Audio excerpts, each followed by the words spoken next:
బావా, నీలో ఇంత మార్పు వస్తుందని, నన్ను అర్థం చేసుకుంటావని అస్సలు అనుకోలేదు. నిన్ను కాక ఇంకెవరిని అర్థం చేసుకుంటానో ఆ దేవుడు నిన్ను అర్థం చేసుకునేలా చేశాడు. నిన్ను ఎలా చూసుకోవాలో నాకు అర్థమయ్యేలా చెప్పాడు. మనం అనుకున్నట్టే జరిగితే ఇంకెప్పుడు నా వల్ల నువ్వు బాధపడే పరిస్థితి రాదు. ఇంతకాలం నిన్ను బాధ పెట్టినందుకు నన్ను క్షమించు.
దేవసేన, ఒక అపశకనం కనిపిస్తుంది.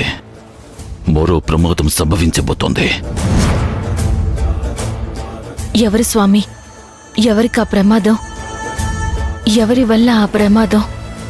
ఎవరి వల్ల ఇంతకాలం ఆ ప్రాణాలు పోతున్నాయో వాళ్ళ కారణంగా మరొక ప్రాణం బలి కాబోతోంది.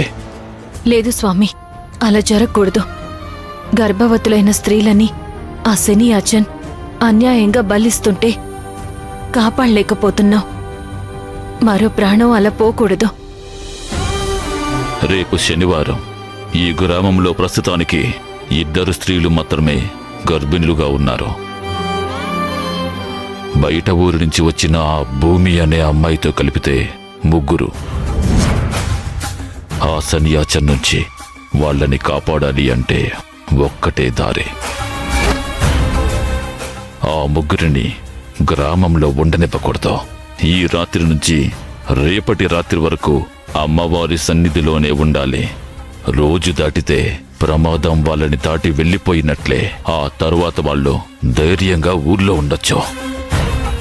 దేవాలయంలో భద్రంగా ఉంటారనే నమ్మకం ఉంది. కాని ఆ మాయావి ఏదో ఒక మాయ చేసి వాళ్ళని రప్పించకుండా ఉంటాడా? అదంతా అమ్మ చూసుకుంటుంది. వాళ్ళని రక్షించడానికి మనకి ఇప్పుడు అంతకంటే దారి లేదు.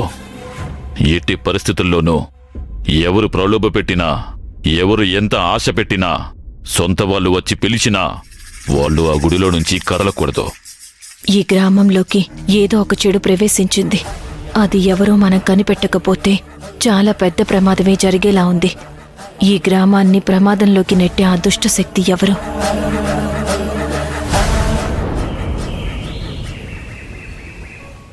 ఇంత దూరం వచ్చినందుకు అమ్మ కరుణించింది. ఏదో ఒక విధంగా వదినతో మాట్లాడి మనతో పాటు తీసుకుని వెళ్ళొచ్చు.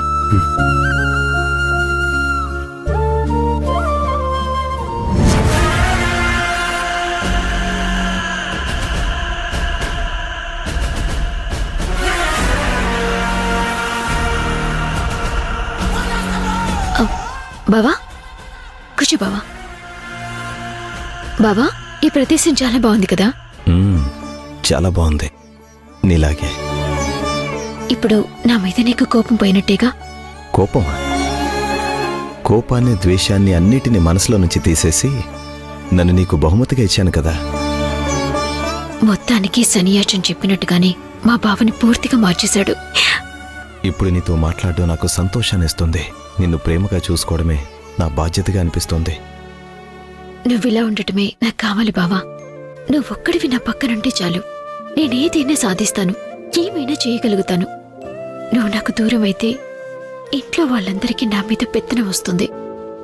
నేనంటే గిట్టని వాళ్ళు కూడా నా మీద అధికారం చెలాయిస్తారు. నేనుండగా నిన్ను ఎవ్వరూ ఏమనలేరు. నువ్వేం చేయాలన్నా తోడుగా నేనుంటాను కదా.